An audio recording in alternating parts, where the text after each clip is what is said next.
Quiero empezar el tema con una pequeña historia. Un joven fue a visitar a su maestro. Su maestro era ya un hombre mayor y era muy sabio. Su maestro vivía en una modesta casa que estaba prácticamente vacía. Solo tenía una cama, un tazón y una vela. El joven sorprendido al ver la austeridad, es decir, la pobreza en que vivía su maestro, le preguntó, ¿cómo es que vives con tan poco? A lo cual el hombre sabio respondió, tú también solo llevas contigo una pequeña mochila. El joven, al escuchar eso, alegó, respondió, es que yo solo estoy de paso, estoy viajando. A lo que el maestro añadió, yo también. Los cristianos de igual manera, estamos de paso en este mundo. Por eso no debemos afanarnos a las cosas de aquí, a las cosas de este mundo. Nuestro destino final está en los cielos. Solo estamos de paso, así como dijo el sabio maestro. Pero mientras que estemos en este mundo, vamos a tener que enfrentar pruebas y dificultades. Y en esos momentos es y en esos momentos es que muchas veces vamos a necesitar tomar decisiones, pero no cualquier decisión, sino debemos tomar decisiones sabias. Y para eso necesitamos sabiduría. Y sobre la sabiduría es que quiero hablar esta mañana, sobre la sabiduría que todos los creyentes necesitamos. El tema de hoy lo he titulado Sabiduría en medio de las pruebas. Vayamos a Santiago, capítulo 1. Leamos los versículos del 1 al 8. Santiago, capítulo 1, versículos del 1 al 8. Santiago, siervo de Dios y del Señor Jesucristo, a las 12 tribus que están en la dispersión, saludos. Tengan por sumo gozo, hermanos míos, cuando se hallen en diversas pruebas, sabiendo que la prueba de su fe produce paciencia y que la paciencia tenga su perfecto resultado para que sean perfectos y completos sin que nada les falte. Y si a alguno de ustedes le falta sabiduría, que se la pida a Dios, quien da a todos abundantemente y sin reproche, y le será dada. Pero que pida con fe, sin dudar, porque el que duda es semejante a la ola del mar, impulsada por el viento y echada de una parte a otra. No piense pues ese hombre que recibirá cosa alguna del Señor, siendo hombre de doble ánimo, inestable en todos sus caminos. Antes de pasar a examinar el texto, el pasaje que hemos leído, veamos un poco acerca del autor de la carta. El autor de la carta se identifica como Santiago, pero su nombre en realidad es Jacobo o es Jacobos en griego. En inglés, Jacobo es James y es equivalente a Santiago en español. En la iglesia del Nuevo Testamento, habían varios personajes que tenían este nombre o que tenían el mismo nombre. Entre ellos, dos apóstoles del Señor, Jacobo, el hijo de Zebedeo, y Jacobo, el hijo de Alfeo. Eh, Aunque es casi seguro que el autor de esta carta es Jacobo, el medio hermano de Jesús. Leamos Mateo capítulo 13, versículo 55. Allí vemos que Jacobo era uno de los hijos de María, la madre de Jesús. ¿No es este el hijo del carpintero? ¿No se llama su madre María y sus hermanos Jacobo, José, Simón y Judas? Vemos que no aparece el nombre Santiago, pero aparece Jacobo.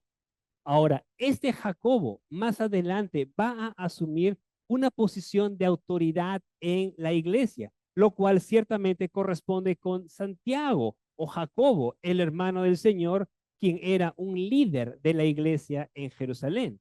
Gálatas capítulo 1, versículos 18 y 19, acerca de Jacobo, dice lo siguiente. Y aquí está Pablo hablando. Pablo es quien va a decir lo siguiente. Entonces, 3 años después, subí a Jerusalén para conocer a Pedro y estuve con él 15 días. pero no vi a ningún otro de los apóstoles sino a Jacobo, el hermano del Señor. Ahora, Jacobo, junto con sus hermanos, eran escépticos. Ellos no habían creído en Jesús, no habían creído en él durante todo su ministerio terrenal. Juan 7:5 dice, porque ni aun sus hermanos creían en él. Pero Jacobo se va a convertir cuando ve a Jesús, a su hermano resucitado, y se va a volver en un fiel seguidor de su hermano. Leamos nuevamente Santiago 1:1. Santiago, siervo de Dios y del Señor Jesucristo, a las 12 tribus que están en la dispersión, saludos. Fíjense cómo es que se presenta Santiago. Santiago, siervo de Dios y del Señor Jesucristo. Él fácilmente pudo haber dicho Santiago, hermano del Señor o hermano de Jesucristo, pero no lo hizo. No se presenta de esa manera. Posiblemente muchos de nosotros sí lo hayamos hecho. Posiblemente hayamos querido saber o dejar saber que éramos hermanos del Señor, pero vemos de que Jacobo no lo hace. Él se presenta como siervo de Dios y siervo del Señor Jesucristo. Pero fíjense que cuando él pronuncia la palabra siervo, en realidad lo que estaba diciendo es esclavo.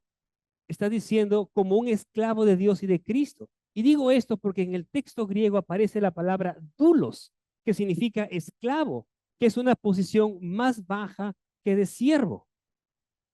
Y allí podemos ver la humildad de Santiago y el profundo testimonio de su conversión a la fe en su hermano mayor, a quien ahora lo llama y lo reconoce como Señor, porque en el texto griego aparece la palabra curios y los judíos utilizaban esta palabra, curios, únicamente, o mejor dicho, para referirse únicamente a Dios. Así que Santiago estaba reconociendo a su hermano, a Jesús como Dios, como el Mesías. Santiago, siervo de Dios y del Señor Jesucristo, a las 12 tribus que están en la dispersión, saludos. Es muy probable que la carta de Santiago haya sido escrito alrededor o antes del año 49 después de Cristo. Y si ese fuese el caso, entonces sería el escrito más temprano. En otras palabras, la primera carta del Nuevo Testamento. ¿Y por qué se piensa que fue escrito en ese tiempo? Porque en esta carta de Santiago, no se menciona la controversia que llevó a que se realizara el concilio de Jerusalén, que se dio entre los años 49 y 50, es decir, tiene que haber sido escrito antes, de otra manera Santiago lo hubiese mencionado. Y la carta de Santiago tiene un rasgo judío bien marcado. De allí que Santiago en su introducción, en vez de dirigirse a sus oyentes, a sus destinatarios, como lo hacía Pablo en sus cartas, donde decía a los creyentes o a los santos de la iglesia tal, en vez de presentarse de esa manera, Santiago va a decir o se va a dirigir a sus oyentes diciendo a las 12 tribus que están en la dispersión.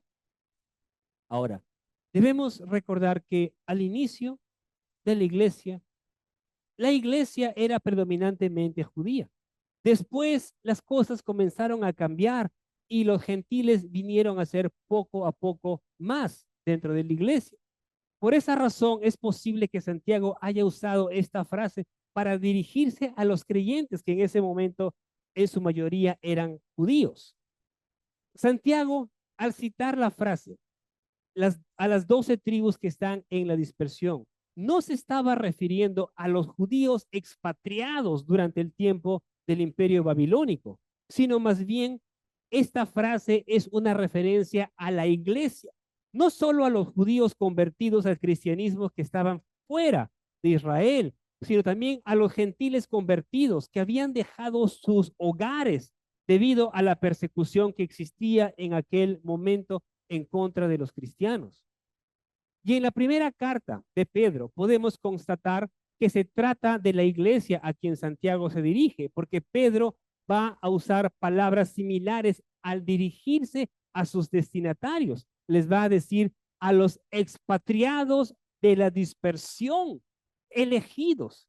Y claramente vemos en la carta o al leer la carta que Pedro se está dirigiendo tanto a los judíos convertidos como también a los creyentes gentiles. Ahora, la carta de Santiago se caracteriza por su enfoque práctico, por su enfoque en la vida cristiana práctica. Santiago no se conformaba con que alguien tenga la doctrina correcta. Si esta doctrina correcta no resultaba o no producía un carácter piadoso en la persona. En otras palabras, si no se veía frutos en esa persona. ¿De qué sirve tener la doctrina correcta si no la aplicas a tu vida? Si tu vida sigue igual, si sigues pensando igual después de muchos años de ser cristiano. Santiago nos dice en Santiago 1:22 que no solamente debemos de ser oidores, sino que debemos de ser hacedores de la palabra.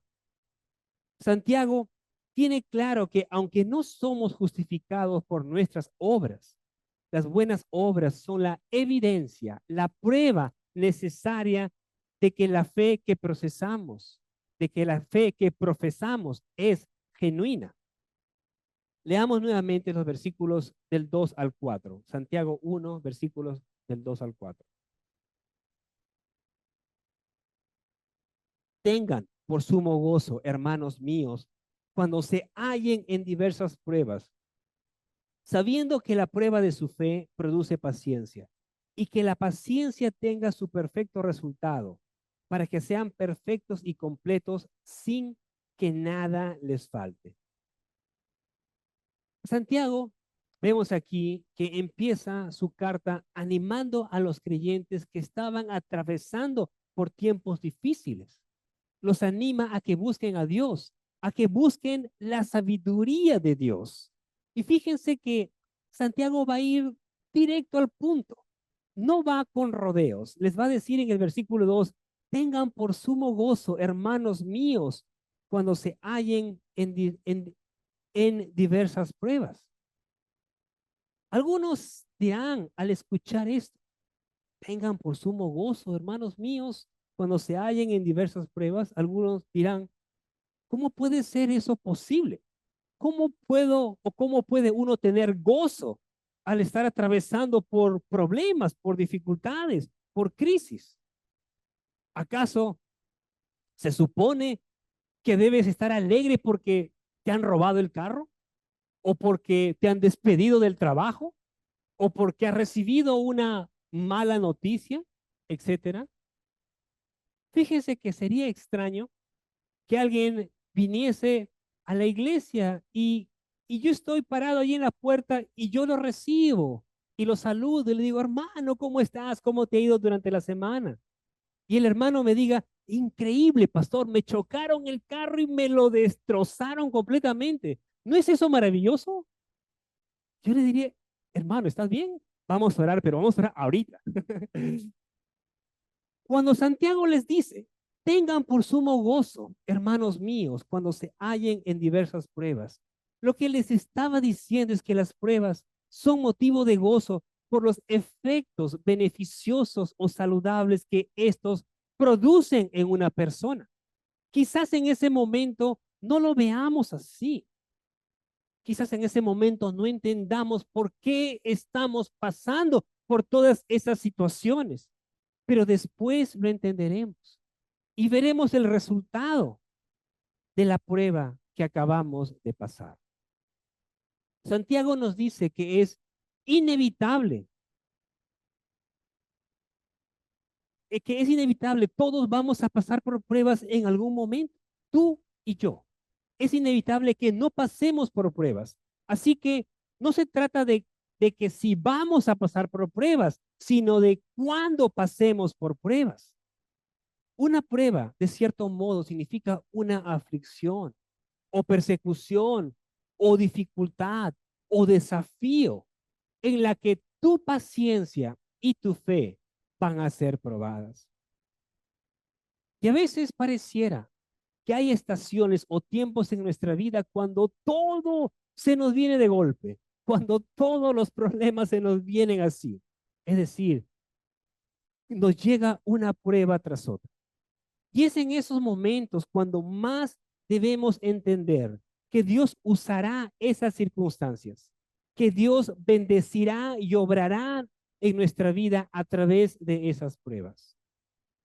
No debemos tener una visión amarga o pesimista de nuestra vida cristiana.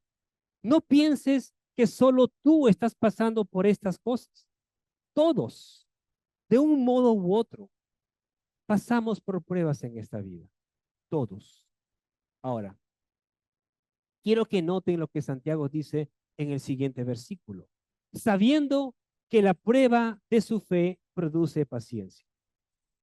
Tu fe será probada por medio de las dificultades que pases, por medio de los problemas que atravieses. Y esa prueba producirá más paciencia en tu vida, más perseverancia.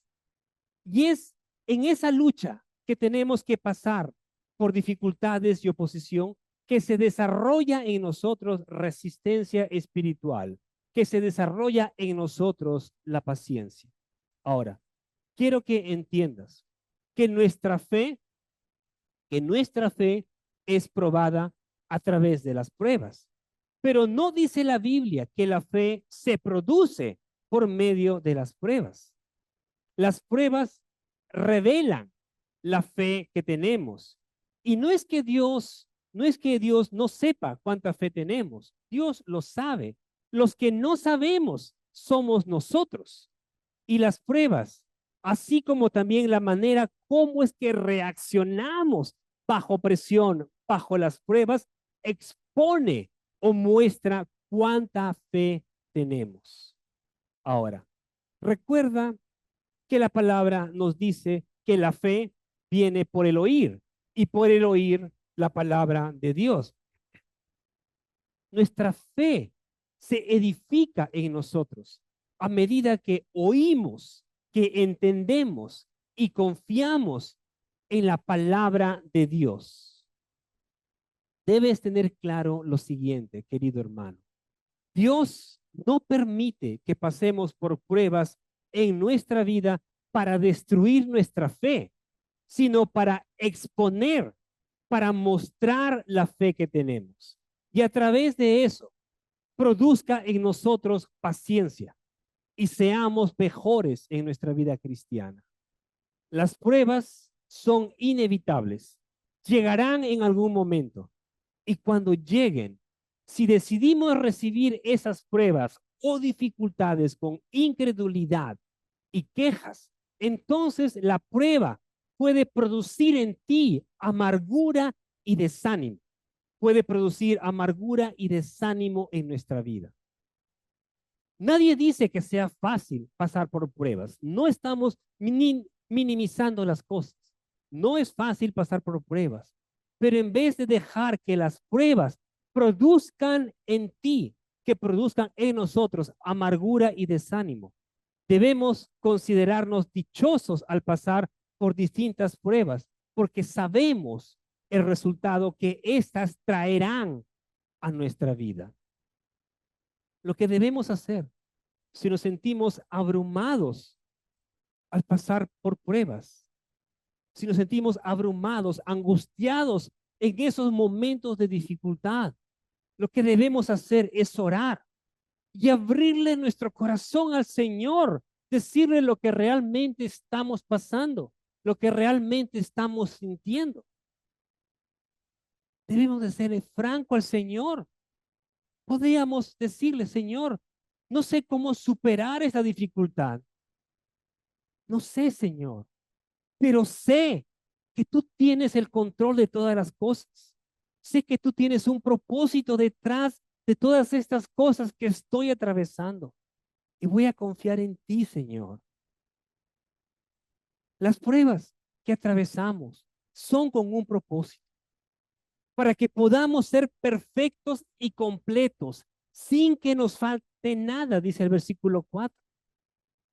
La resistencia y la paciencia es la marca de la persona que es perfecta y completa. En otras palabras, es la marca de la persona madura e íntegra.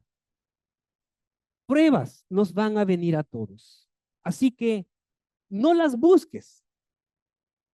Mi recomendación más bien es que no le pidas a Dios que te dé paciencia, porque van a venir pruebas a tu vida. Así que con las pruebas que vienen así solitas, estamos bien. No necesitas pedirle, Señor, dame más paciencia, ¿ok? Porque van a venir más pruebas. Leamos los versículos del 5 al 8. Y si a alguno de ustedes le falta sabiduría, que se la pida a Dios, quien da a todos abundantemente y sin reproche, y le será dada. Pero que pida con fe, sin dudar, porque el que duda es semejante a la ola del mar, impulsada por el viento y echada de una parte a otra. No piense pues ese hombre que recibirá cosa alguna del Señor, siendo hombre de doble ánimo, inestable en todos sus caminos.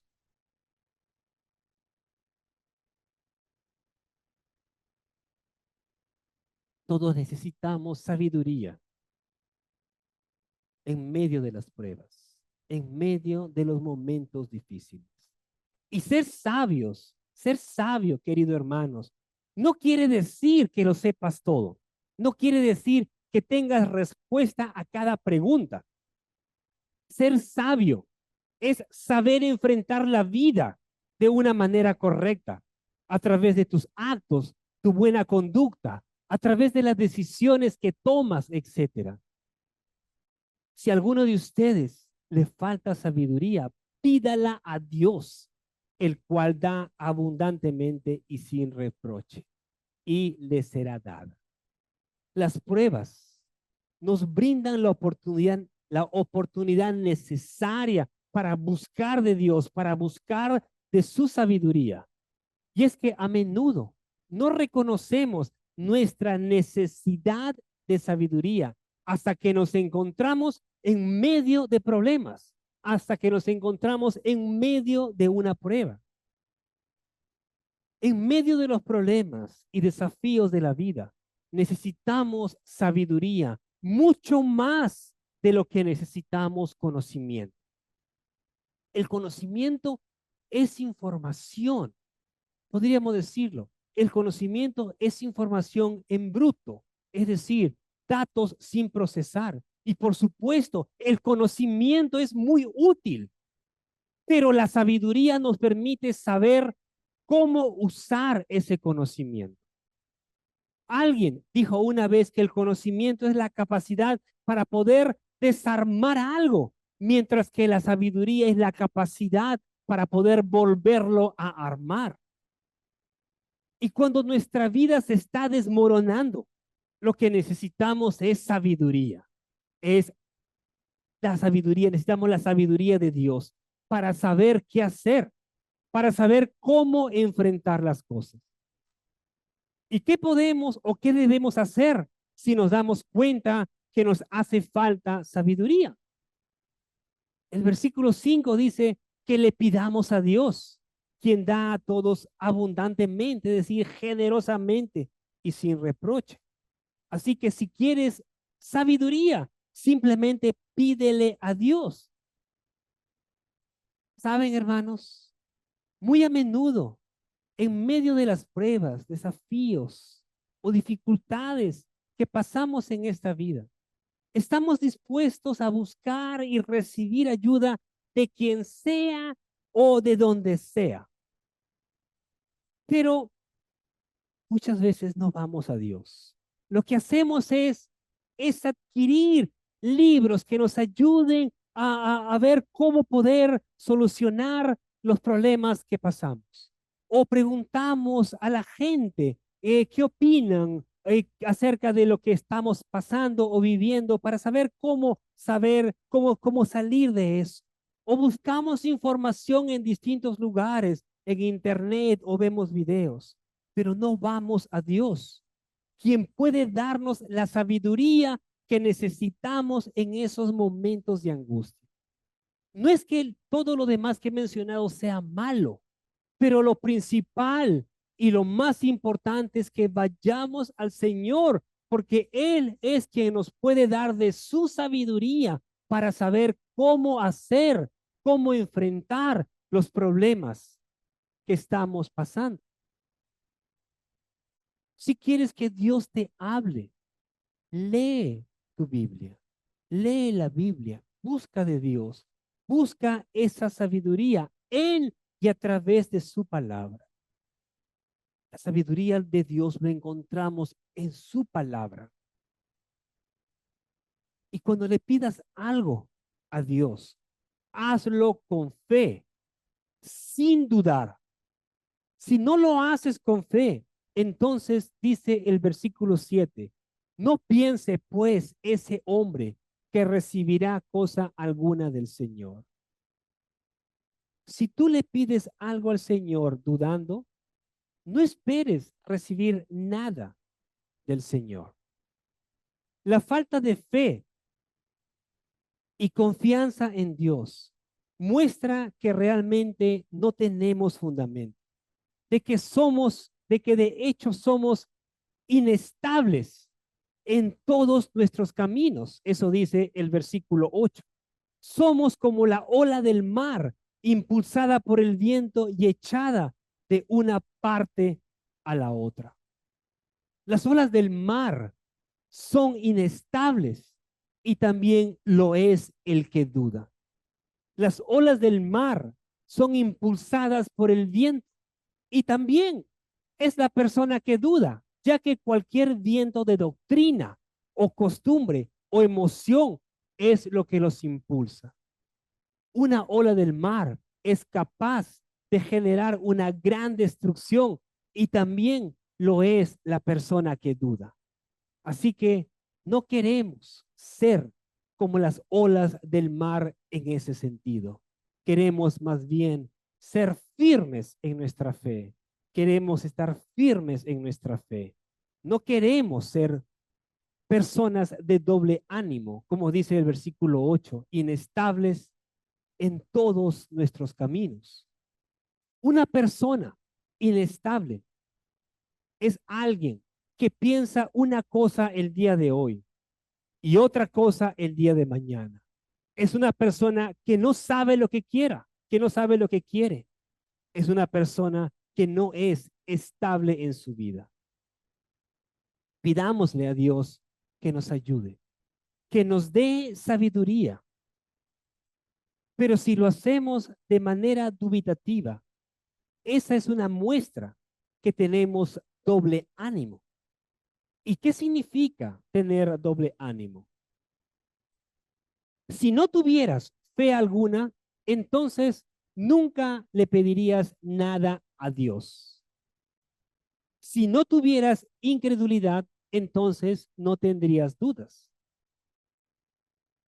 Es en ese punto medio entre la fe y la incredulidad lo que lo hace ser a uno un hombre de doble ánimo. Un hombre de doble ánimo es alguien que se mantiene en el medio, es alguien que quiere estar en las cosas del mundo y en las cosas de Dios.